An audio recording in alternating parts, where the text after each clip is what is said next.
Tilama Shamappel Khushi. This is just a general video for the help of anyone who's giving French exams for HSC 12th standard, that is board exams.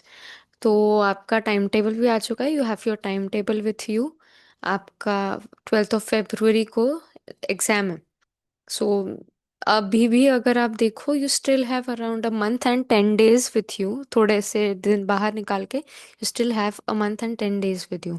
तो अभी भी अगर किसी ने, anyone has not studied until now, he और she can still start right now, जिसके लिए मैंने क्रैश कोर्स का बैच भी अभी स्टार्ट कर रही हूँ। I have share the details over this channel, so do check those out. और अगर आप इंटरेस्टेड हो ज्वाइन करने के लिए तो you can contact us. And देखो, if grammar has not yet been studied by you, तो आप अभी भी स्टार्ट कर सकते हो, ग्रामर उस बैच में कवर हो जाएगा। ना what remains is the vocabulary part. Vocabulary part is to be learned by every student who, like जो भी पेपर के लिए अपीयर कर रहा है। अब how to learn all the words, तो take the first lesson. Lesson number 1 लिया, it is about the French meals. Okay, तो उसमें आपको सपोज कि डिनर को क्या बोलते हैं, सो ल दीने। इसमें जेंडर भी इंपॉर्टेंट है। So make a list with the gender of the verb, gender of the word, and मतलब उसके आगे इंग्लिश का मीनिंग। तो एक ऐसे लिस्ट बना लो फॉर लेसन नंबर 1, कि लेसन 1 के टेक्स्ट में क्या आया था। Then going on to the civilization part. Civilization मतलब जिस पे क्वेश्चन आंसर्स आते हैं। तो उस पार्ट में if you find any words, बीच में जो डायलॉग्स भी दिए हुए हैं, after the lesson there are some communication skills given. तो उसमें भी if you find something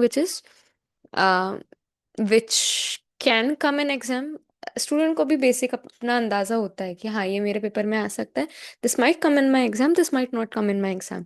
so उस हिसाब से whatever you feel like, कि आपको क्या क्या लगता है वो एग्जाम में आएगा, उसका एक लिस्ट बना लो। And try to cover maximum words and not the minimum ones. ज़्यादा की लिस्ट बनाओ, उसमें से by default you might forget some of them. तो सारे वर्ड्स ऐसे कवर हो जाएंगे। So same goes for every other chapter. So 1 to 6 के आप ऐसे पहले तो वोकेबलरी का लिस्ट बनाओ। Now start reading it daily. अगर आप 40 दिन मान के भी चलो, और डेली आपको, you have to sit on day 1, आपको वोकेबलरी का लिस्ट तो बनाना पड़ेगा। फिर आपने डे 1 पे सपोज लेसन नंबर 1 के वर्ड्स किए, आ, कुछ वर्ड्स बाकी है जो आपने डे 2 पे किए। सो दैट वे आप वोकेबलरी आपका कवर हो जाएगा। सिविलाइजेशन भी इसमें आएगा। Then go on to the question answers part. तो क्वेश्चन आंसर्स पार्ट में जो भी है सिविलाइजेशन, जो लेसन के नीचे क्वेश्चंस दिए, and this is the board exam, so सिर्फ लेसन के नीचे वाले क्वेश्चंस नहीं आते।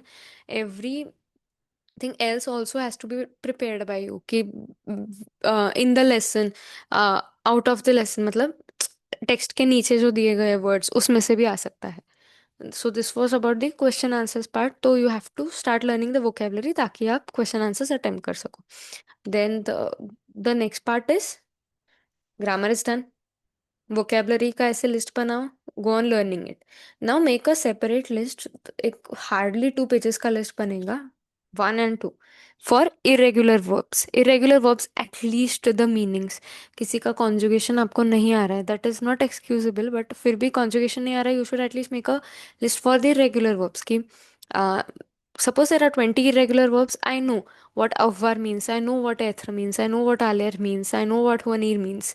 तो आपको बेसिक कॉन्फिडेंस वहाँ पे गेन हो जाएगा, because these verbs are going to come in your exam every here and there. तो आपको इरेगुलर वर्ब्स के मीनिंग्स पता होगा, only then and then you will be able to understand कि क्वेश्चन क्या पूछा गया है। So list of vocabulary, second thing is list of irregular verbs, कि आलेर मीन्स टू गो, फिर उसके नीचे आलर के कॉन्जुगेशंस इन 1 लाइन, वे, वा, वी, ए, आलो, आले एंड वो। ऐसे आप शॉर्ट लिस्ट बना सकते हो। This is in your chapter 0 as well, तो आप वहाँ से भी प्रिपेयर कर सकते हो। ऑल दिस मेहनत आप किसके लिए कर रहे हो? द डे बिफोर एग्जाम आप इसी में से लर्न करने वाले हो, इसी में से आप रिवाइज करने वाले हो। So this entire struggle, this entire hustle is for 1 day before your exam. Then this was a learning part. और लर्निंग पार्ट में क्या आएगा? तो जैसे ब्लॉग राइटिंग और ईमेल राइटिंग, उसके formats you have to, I won't say mug it up, you have to memorise की कहाँ क्या है basic idea. Then moving on to the block part, जैसे कि इट कैन बी कि वो अर्थ वाला चैप्टर, चैप्टर 4 जो है, तो उसमें how to save the planet, global warming, so global warming के रिलेटेड जो भी वोकेबलरी होगा, that you have to learn. उसी पे आप ब्लॉग लिख पाओगे, उसी पे आप ईमेल लिख पाओगे। And you won't be able to write, सिर्फ वोकेबलरी आ रहा है you are going to write, ऐसे नहीं होगा। You still need to know the tenses, जिसके लिए it again comes to the grammar part. आपको क्वेश्चन क्या पूछना चाहता है उसके लिए भी you need to know the grammar. So grammar is must. Grammar में I have identified 5 important topics। This is not exclusive कि इसी में से आएगा, सिर्फ इतने ही टॉपिक्स आएंगे, but this is identified on the basis of priority कि like what priority you should give for studying, while studying. कि सपोज अभी ऑलरेडी सबको सबका स्टेटस पता होता है कि like how much I know, तो उसके बेसिस पे आप डिसाइड करो कि अपन कितने पानी में हैं। If we are starting just now, you need to be quick, you need to start learning grammar as well. तो इसमें से 5 important topics priority wise. First go for tenses. अब टेंसेस में क्या क्या आएंगे? बेसिक प्रेजेंट आ गया, 11th में और क्या सीखा था? फ्यूट्यूर, प्रोश, नियर फ्यूचर एंड पासे रेसो, रिसेंट पास्ट। मूविंग फॉरवर्ड, पासे कॉम्पोजे, द मोस्ट इंपॉर्टेंट टेंस, जो आपने अभी 12th स्टैंडर्ड में सीखा है, lesson 1 and 2। So the first important tense is passive composite. Second important tense is imperfect. Third important tense is future simple, simple future. Now उसके आगे जो conditional tense होता है उसमें भी future का ही आता है और imperfect का ही आता है. So if you learn these 3 tenses and mostly the passive composite, क्योंकि it takes time, इसमें सारे past participles learn करने पड़ते हैं, which verb goes with एथरा var, वो I will teach you in the grammar class. So uh, these are 3 important tenses, not only important tenses but priority wise इनको पहले करना। Next is प्रोनोपेर्सोनल। Now प्रोनोपेर्सोनल, I इसमें 6 टाइप्स ऑफ प्रोनाउंस आते हैं, 6 types of pronouns, which is प्रोनोस्यूजे subject pronoun, प्रोनो ऑब्जे डिरेक्ट, कॉम्प्लीमोड ऑब्जे डिरेक्ट, कॉम्प्लीमोड ऑब्जे एंड डिरेक्ट, प्रोनोटॉनिक, प्रोनोवाई, प्रोनो ईएन। सो ये 6, these are 6 different topics in your textbook. Comprehensively these are known as प्रोनोपेर्सोनल। तो इनको करना इज वेरी मस्ट। ये आपके पेपर में 5 से 7 मार्क्स के लिए आएंगे। Not only the grammar part, be it composition, be it anywhere, be it in the interpretation, in the translation part. Next is irregular verbs. Irregular verbs पे जितना emphasize करे उतना कम है। You need to know the meanings, you need to know the conjugations. Not only in present tense but irregular verbs का past tense में कैसे होता है, what is the past participle of all air, वो are. So that you need to know. The fourth important topic is pronorelative. Pronorelative means ki, ka, u and do. ये भी आपके exam में you will find it for around 4 to 5 marks overall, not only in grammar part but everywhere while translating, while interpreting the comprehension, ये आपको वहाँ दिखेगा।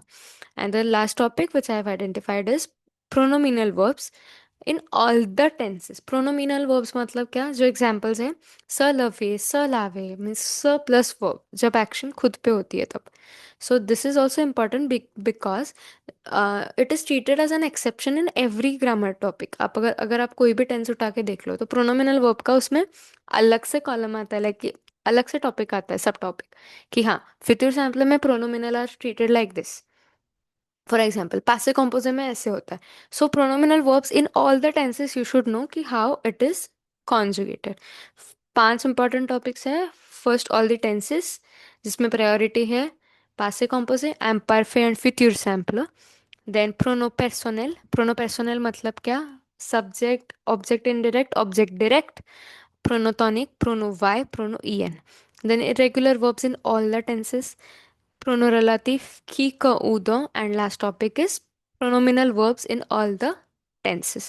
So grammar के लिए these are 5 important topics, but if you still do not know the entire grammar part, I can still help you with it कि अपना पूरा grammar cover हो जाएगा before the exam.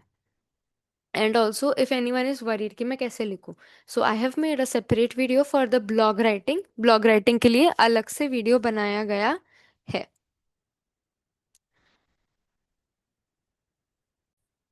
So blog writing is for 8 marks. Blog में you can choose either blog or email. But now don't only learn कि हम I'll attempt only blog writing. That won't be possible क्योंकि it depends upon the topic. Suppose earth वाला topic you have in blog writing. In email you have describe a visit to Paris. So इसमें से comparatively आपको क्या easier जाता है, that is subjective to every student.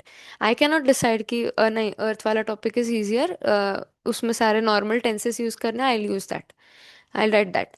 तो it can not happen like that. आप एक टॉपिक प्रिपेयर करते हो, you learn the vocabulary of a specific topic and then you apply it in either blog और email. So formats दोनों के learn करके जाना, मेमोराइज करके जाना कि कहाँ क्या लिखना है, and how to basic, like how to write basically the starting, the ending, the conclusion of the email or the blog, और बीच का content you can decide it accordingly.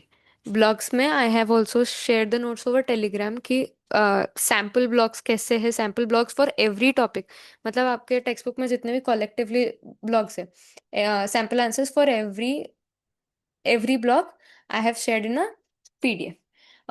Pruno Relatif and Pruno Personal, separate videos for each topic, Passe Composite separate video, और इसमें 11 important questions also I have solved.